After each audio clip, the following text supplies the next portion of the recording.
Oi, oi, oi, oi, oi, what is up guys, this is Cobb, and welcome to the Landmine Show. Okay, these are landmine missions we're going to be covering in this Top Mistakes video. Missions that you must be ready for, especially on your new account, right? Arbiter missions in particular, that are just going to absolutely blow the legs off of your account if you're not careful, right? These are the kind of missions that you have to prepare for ahead of time, else they are going to drastically slow down the rate at which you are suddenly progressing across your mission rewards track and grabbing the likes of your legendary skill tomes and especially your Arbiter legendary, which is going to make a big splash in your account if you can get her within, like, I don't know, the first, like 6 or 7 months or something would be pretty decent. Some people can get Arbiter extremely quickly if you're super prepared for all of the missions and you know what you're doing in the game, you know, but point is, you do not want your Arbiter to be delayed by months because you weren't ready for a certain mission in this track. We're going to cover those, man. I was actually reminded about this because I'm on my free-to-play account right now,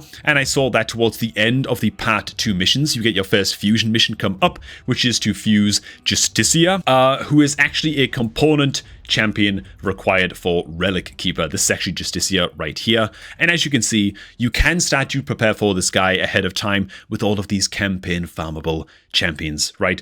And so while Justicia is not one of those missions that's going to severely delay you by any means, it's not going to trip you up, what it is a warning shot that you must pay attention to. And hey man, if all of this talk of beginner accounts is getting you nostalgic to start up your own beginner account, make sure to do so, man, by clicking on the beginner promo link down below. It's an incredible beginner link that's going to start off your new account with 4 free epic champions and get you off to an incredible start, maybe in your new alt account. So if you want to join me in my free-to-play adventure, my second account adventure, that promo link is the way to do it. Just make sure that you're signed out of Clarion Player on your PC before clicking that beginner link, to guarantee that you get your hands on all of those saucy new rewards when you download that fresh copy of Raid and make the new account, man. So, yeah, Justicia is one of those champs that's, again, a shot across the bow. It should be taken as a warning that fusion missions are coming, right? And what this means is that you've got to start preparing as quickly as possible, right? Especially for the Relic Keeper fusion. This is the first fusion mission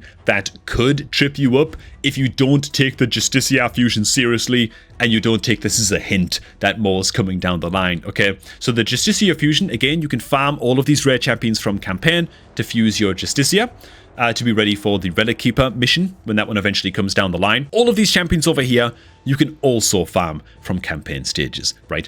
That's the good news, okay? It's quite easy to prepare for this fusion ahead of time. You just gotta know that it's coming, okay? I'm not sure what part of the mission rewards train that it shows up in, but it is on its way, okay? And that's the most important thing to know, right? So just be ready to fuse your Relic Keeper when the time comes.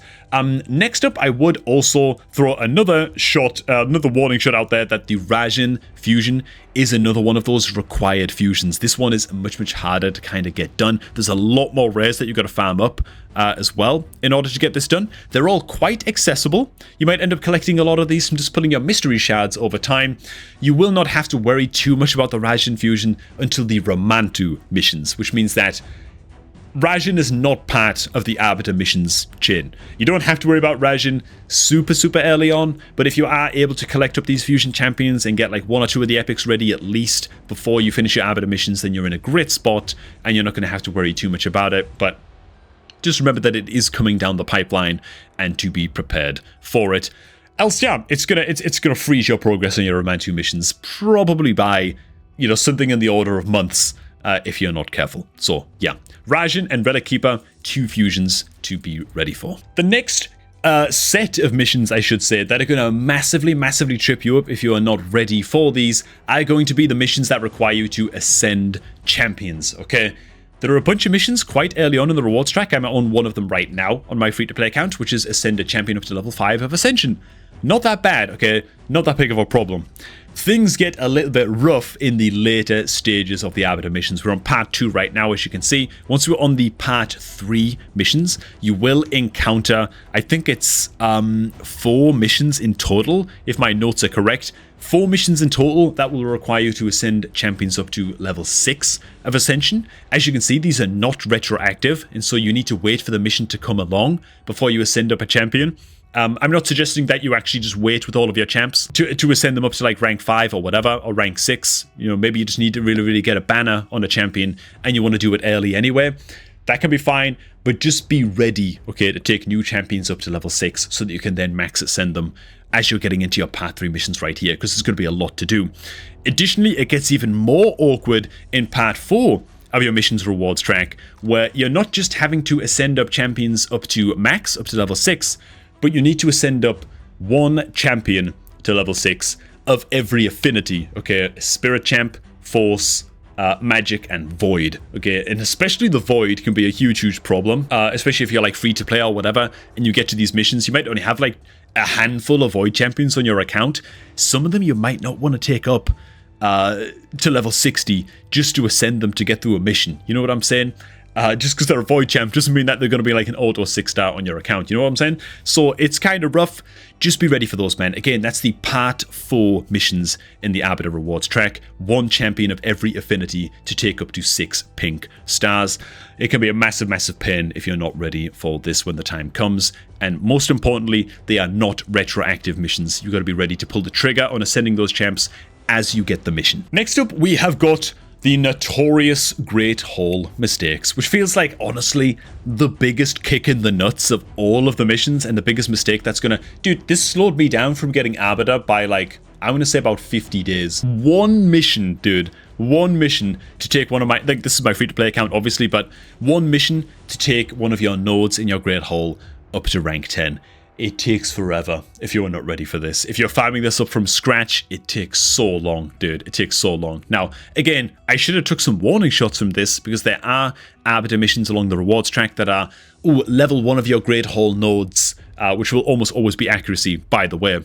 Not to get into that, but accuracy nodes are great to max up first in your Great Hall. There'll be a mission to take one of your Great Hall nodes up to rank 5. And then like rank 7, and then rank 8, and rank 9, then rank 10. And so you kind of know it's coming, but again, still just be ready for this. Take your arena refills that you get daily seriously, and make sure that you're farming as much arena as you possibly can. And ideally, a few months into the game, you're looking to push from silver up into gold rank and start farming some higher quality medals, which is going to speed up the rate at which you're leveling these suckers up.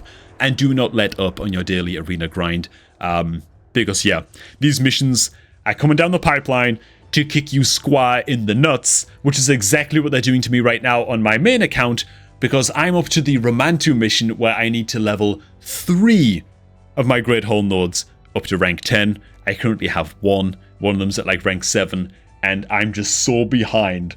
And I'm gonna be stuck on that mission for like a month. It's gonna suck, you know, but yeah, don't make my mistake. Take your arena grind seriously. A little bit of a caveat to the Great Hall arena farming tip, I guess, is going to be, of course, if you're going to rank up to gold rank, to start farming gold medals, which is going to help you rank up these nodes faster, but you can only win like 1 or 2 games per refresh or something. It might just become too time consuming and just suck massively for you and actually end up slowing you down more than anything. So you might just want to set a very weak kind of like one-man arena team defense as your defense team, so you kind of lose ranks in between grinding the arena, and maybe you dip kind of in between silver and gold for a little while. Ideally, you're also going to get some like decent arena style champions maxed up as well within the first like 4 or 5 months of your account or something, and so you can at least then sit in lower gold ranks quite comfortably. Just be aware, setting a weak arena defense team can be a pretty good way to sort of just stabilize your rank and stop yourself spiraling up too high and then getting stuck to a point where you're just struggling to win games anymore without having to wait for a crazy amount of refreshes. Mission mistake number 5, again particularly for the Arbiter missions, is going to be, dude, make sure that you flick ahead a little bit in your mission rewards track, and especially watch out for the missions that require you to go into the Void Potion Keep.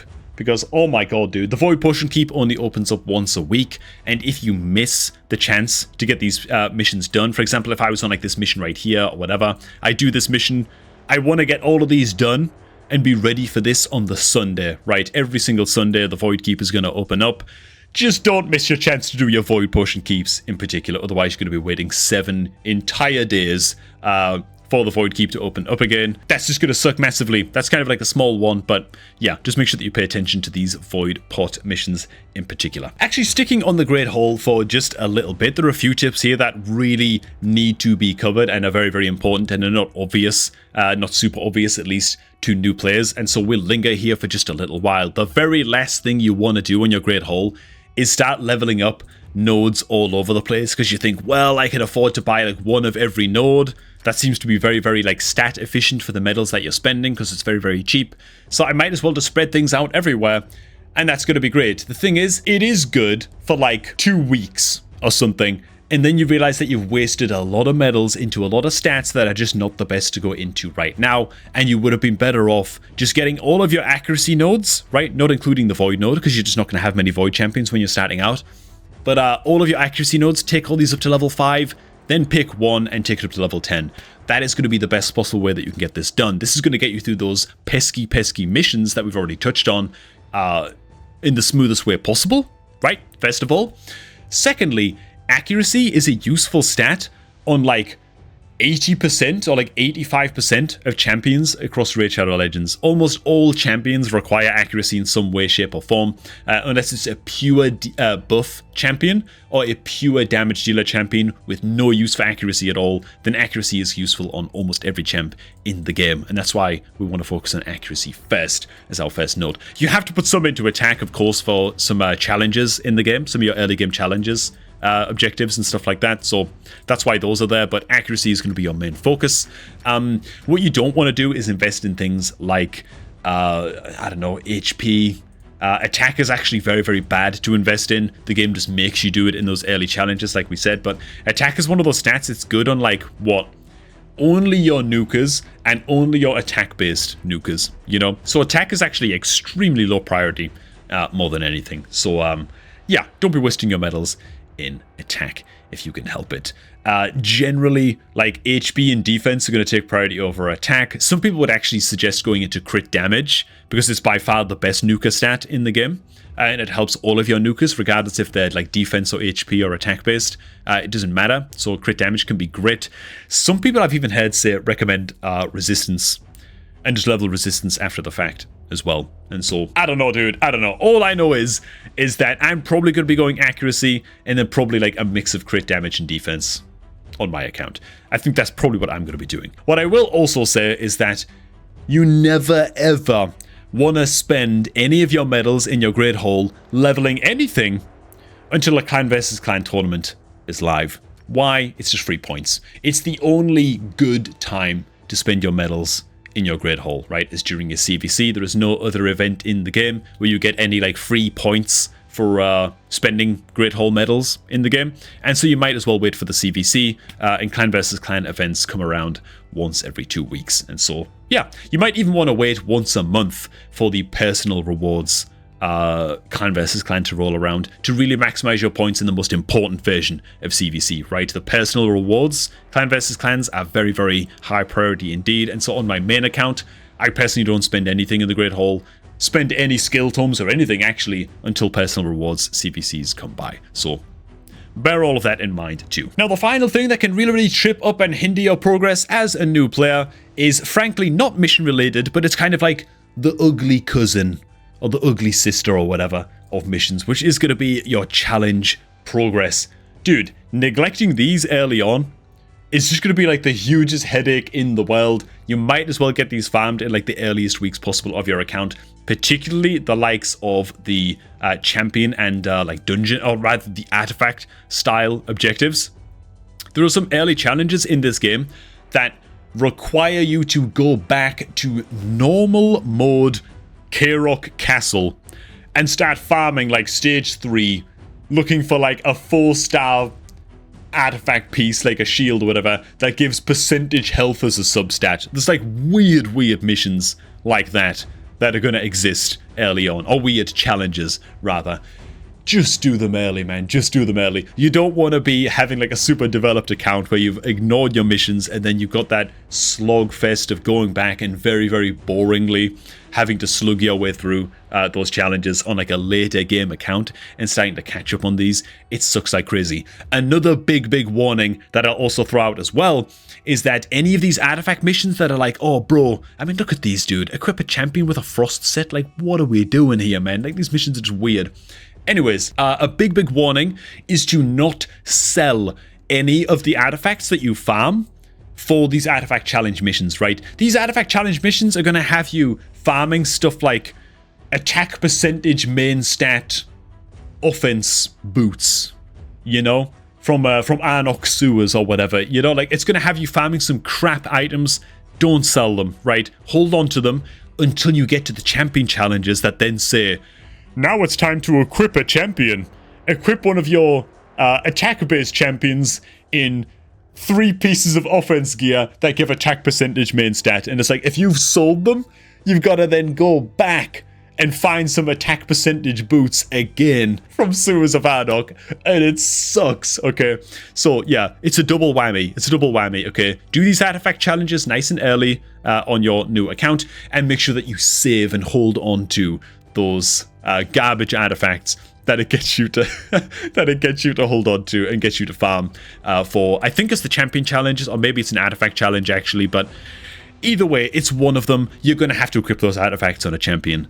Just be aware of that before those challenges pop up and take you by surprise, okay, and force you to farm all over again, because nobody wants to do that. And finally, there is an arena challenge that I've already done just now on my free-to-play account that is exceptionally annoying, and it requires you to kill the entire enemy team in a single turn or something.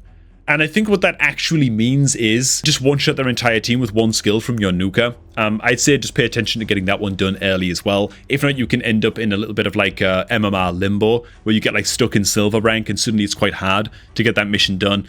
Just get your challenges done as quickly as you can is really the short tip here, and really pay attention to them, man. But man, that is all we're going to cover in this one. Hey man, did I mention yet that good old promo code GameLeap is active once again for a limited time, by the way. I think it expires again at the end of this month, so make sure that you get it used as soon as possible. If you've not used promo code GameLeap already, it's going to get you 10 free experience brews, a free energy refill, and 100,000 silver, so you might as well go ahead and get that sucker used. And hey man, you know what to do with the beginner promo link down below at this point. If you're looking to start off a new raid account, that beginner link is the best link you can possibly click on this earth at this time in the solar system, okay, to start off your new account, man. 4 free epic champions. Click that link right now, man. And yeah, start off your new account the right way. God damn it.